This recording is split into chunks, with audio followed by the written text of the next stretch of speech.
Paul, you are welcome along to Trader Chat. So we did have a Russian winner at Wimbledon, kind of. Then we had a bit of a rogues gallery in the men's final. We had an interesting result in the big sprint over the weekend as well. We obviously have loads of golf to talk. And William Kajani, he's the man that we need right now because he would talk to us about who's going to be the new Conservative leader. So do stay in touch with us on Star Sports over the next few days. For the polling station, William's been very busy having radio appearances on the BBC and all, shouting the odds from Star Sports after Boris was finally given the heave-ho, sort of, last week. How are you, Flynn?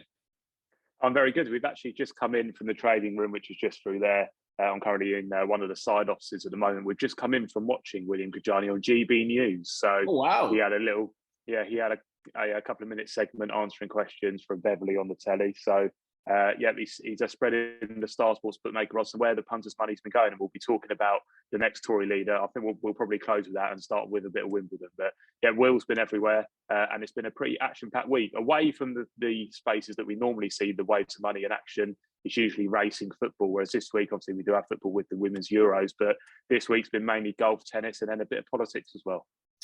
Okay, so normally when we're talking Beverly, we're talking about taking bets at Beverly. This is a different Beverly, and it's a week of his life, really, for William Kajani. All over the media, shouting the odds about who will replace Boris. But let's start with Wimbledon. So we had, obviously, two characters in the men's final, I think it's fair to say. One lad who's just a character, full stop. Another anti-vaxxer who may be barred from a couple of subsequent opens, may even not be able to go to the US Open because of his vaccine stance and so on and so forth. Then we had a very, very novel final as well. Was it a busy week for Star Sports on the punting front? It certainly was. I mean, Djokovic was very, very popular. It was a weird final to watch, really. It was a very good final to watch because it was entertaining from both sides. But when you end up cheering Novak Djokovic, it shows what you might think of the other person. And I think that both of themselves actually in their post-match interviews covered themselves in praise, really, to be honest with you. The way that they both held themselves. Djokovic could have came out and called him a bit of an idiot. And Kyrgios could have just gone further into his rant and carried it on from when they were playing. But Kyrgios seemed to calm down and was gracious. And Novak Djokovic was kind of playing with the fact that they were going to go to dinner, go out, potentially clubbing and all that type of stuff. So it was really, really nice to see. But what wasn't nice to see was the fact that Djokovic actually won. We laid him pretty heavily, but mainly in the shops, to be honest. In the Star Sports shops, we obviously have plenty open across the country now. We actually laid a punt to 26,000 at 4-6. Obviously, that was pre-tournament. That was probably the biggest price that he actually was. Berrettini obviously came out very early with the COVID protocol, which meant that he shortened it even further than that, went about 8-13, 4-7. Was a fine result in the office, Djokovic, but not very good in the shops. And obviously, when you're looking at a business-wide kind of book, as we do these days, he wasn't the greatest result. We did get a better one in the women's. Jabeur was the one that was back pre-tournament from around, I think it was around 8-1 into 5s. Was very, very well backed. We actually spoke about it on Trader Chat a couple of weeks ago. So Elena Rybakina, I think you pronounce it, was a very good. The Russian turned Kazakh. So, yeah, there you go. So I got to ask you on Djokovic. What price did he touch when he went to set down? Do you know what? I don't actually know because I wasn't watching at that stage. But I would imagine, what price would he have gone? I don't know. Still would have been decent odds on, wouldn't he? Yeah, apparently he just does this a lot. Anyway, he loses the first set, then he just settles into his rhythm, and he kind of had it quickly decided at the end of the third. But yeah, the women's final, it was, in fairness, it was a fairly novel event, and obviously, unfortunately, you did lay the winner though. Yeah. Well, with Djokovic, sorry, just going back to that, it was against Norrie. He lost the first set, and he lost the first set against Sinner as well, didn't he? So yeah. I guess there were a few punters latching onto that. The fact that he was going to come back, he's just very durable, doesn't do much wrong, has a very good all-round grade and a fantastic returner of the ball. So Djokovic, not great result for us, but in the women's, we got a better result at Wimbledon. Yeah, and anyone who's on the Racing Post on Saturday would have seen the boy Jordan getting plenty of mentions because Star Sports were laying bets, including a very wise bet on the favourite in the July Cup. I think there were definite concerns about the ground for this horse. And as it turned out, it was actually, I presume, quite a decent result for Star Sports. Where we're looking at, we're going to the July Cup now, are we? Let me just find that on here. So it was a decent result. Obviously, alcohol-free winning the race. Perfect Power, well supported.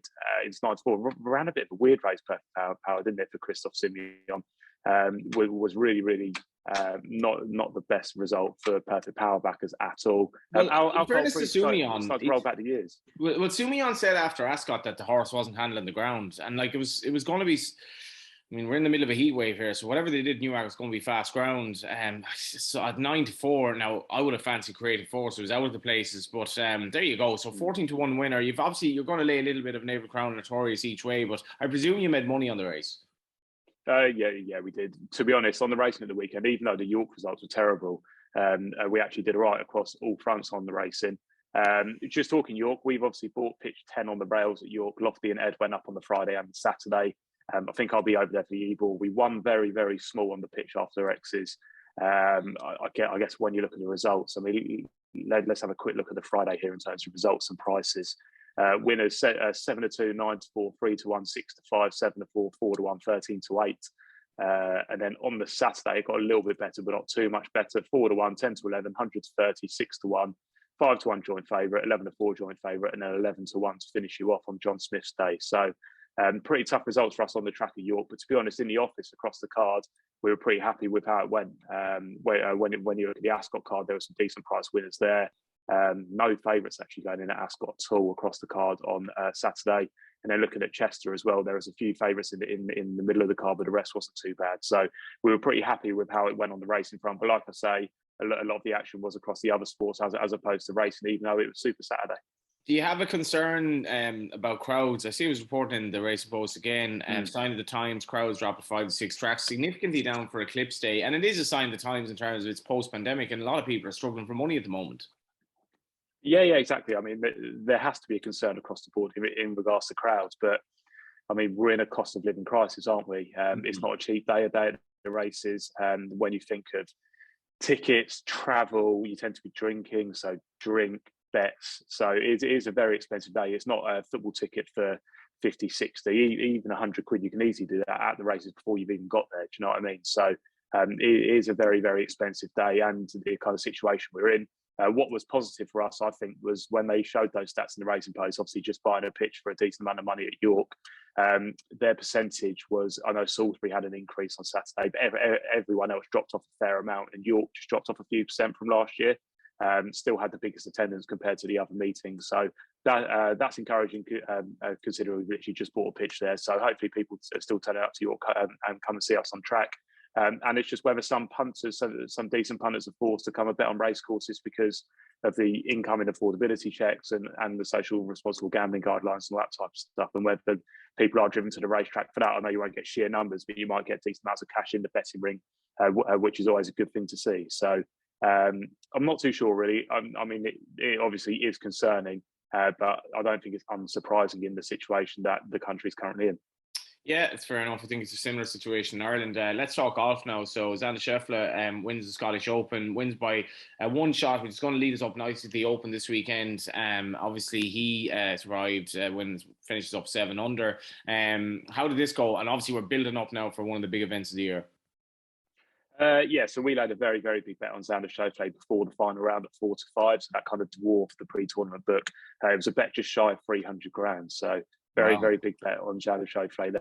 He obviously went back to back, and if he's going to start becoming prolific, he really does have the skill set. And now he's just getting over the line in these tournaments. He could start to become a back to back type of winner. He's been well backed for the Open this week, as you would expect. I think he was around 18, 20 to 1 before winning last week. He's now into 14s after winning the Scottish Open. The 150th Open this week, obviously, the last major of the year. I'm actually going this week, so I shall be flying up to Scotland on the Friday. I'm going with one of our friends from home, Dom, and then my missus. So we'll be going for the Saturday and Sunday. So looking forward to that. On the website here, we've obviously got the main tournament winner, 8 places of 5th. Rory McIlroy hedged betting at 9 to 1. Jordan Spieth's been well back this morning into 14 from 16. Matt Fitzpatrick's in there at 14 to 1, which looks terribly short, but then you think that he's obviously won a major very recently. Xander Schauffele in there at 14, John Rahm at 16, and Scheffler at 16. I think that you would have thought that those would have been short prices had you priced this a month or so ago. JT's in there at 18 and Lowry in there at 20. We've got a win-only mark as well, where you can get enhanced prices, obviously, just for the win-only. We've got increase your odds. We've got a tournament winning score, the favourite there. We've got each of 3 for the favourites, 12 to 13 under, 14 to 15 or 16 to 17 under being the favourites. It's a fairly easy scoring track unless the wind blows there at St Andrews on the old course, obviously very wide fairways. It's a bit of a bomber's track, so do be looking at that if you are having a bet. We've got loads of 72-hole matches. We've got top nationalities. In terms of my idea of the winner, I think you can throw a fair few darts. I think that Jordan Spieth is the one at the head of the market, coming good in Scotland last week. Was only a few off the lead, and fresh from his trip to the McMahon thing in Limerick as well. Well, yeah, there you go. Just loves the Open and never seems to be out of frame, and he's starting to come good. So around 14 to 1 wouldn't put you off him. Zalatoris was going very well in the Open last year until he had to pull out with a bad back. So I wouldn't put you off Zalatoris either.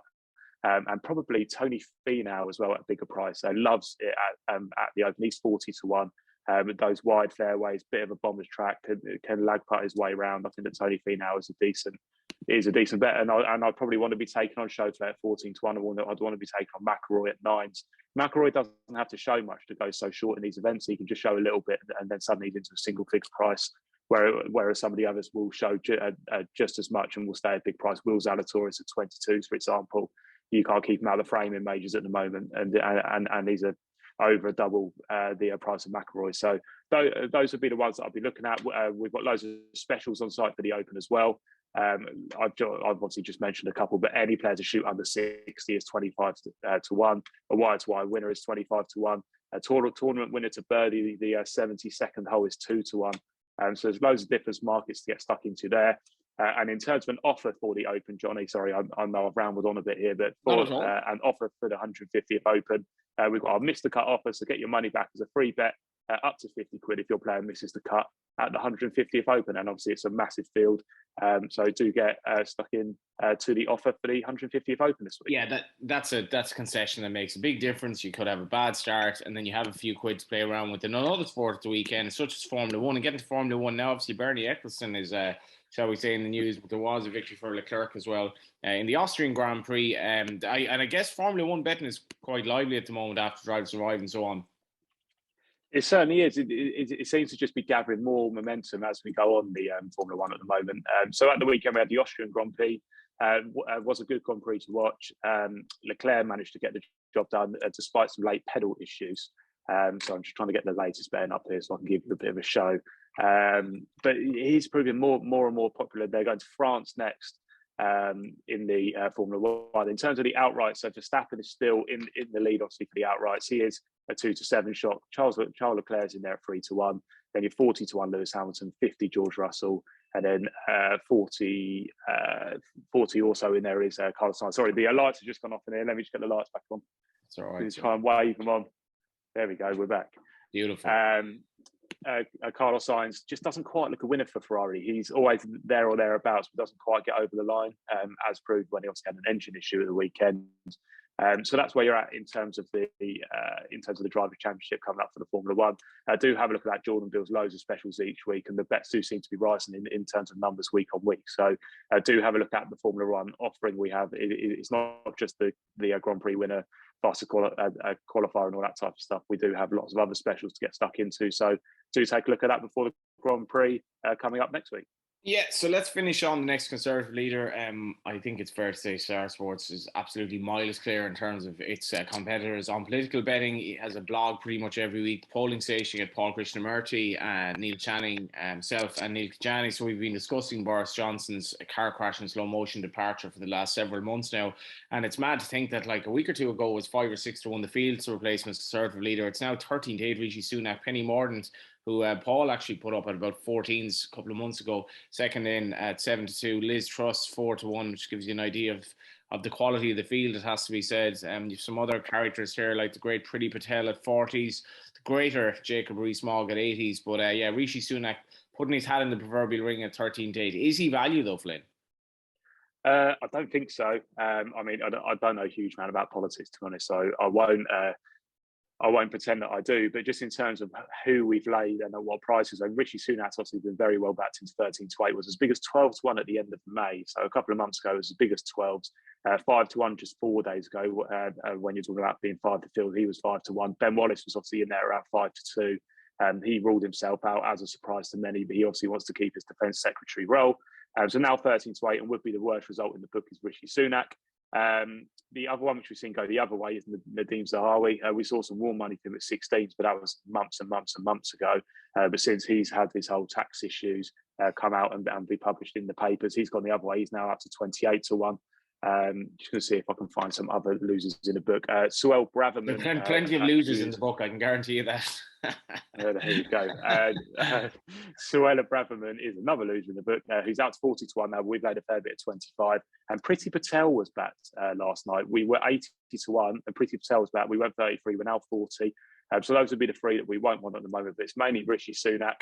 But as they say in these markets, and a lot of the political experts or so-called experts say, that the favourite never wins in these in these races. So I don't know when they're saying that the favourite won't win, though, because at one point the favourite will win. So Rishi Sunak's in there at 13 to 8, and then there's plenty of runners against.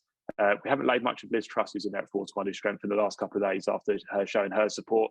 They've all got bits against us now, haven't they? Penny Morden's video was a bit controversial with Oscar Pistorius being in there, a little bit of a weird one. Rishi Sunak obviously registered his website months and months and months ago, the Ready for Rishi one. So he was obviously planning this from a long time. I mean, they all are, but he was very obviously doing it, and they can actually date it back to the website. Liz Truss has been very quiet the last few days publicly about Boris Johnson. And then you're at to double figure prices. Jeremy Hunt's obviously been in the running in the past. I also find it a bit contradictory, the fact that Rishi Sunak is saying that we need to sort the economy out when he's actually been responsible for it for the last God knows how long. But yeah, I'm not really sure who it's going to go to. I wouldn't have much of an opinion. That is where we're at with the next Conservative leader. Give me Prasad over Sunak any day. That was Trader Chat. Check out the website as well. All the markets up actually for the opening round of the games in the football as well. It's actually starting later this month, and all the rounds of UEFA Women's Euros 22 as well. And do check out the golf offers money back if you missed the cut as well, up to a nifty, which is definitely a help ahead of the Open. Will it finally be Rory's return to the big time? We shall see. That was Trader Chat. We shall be back next week.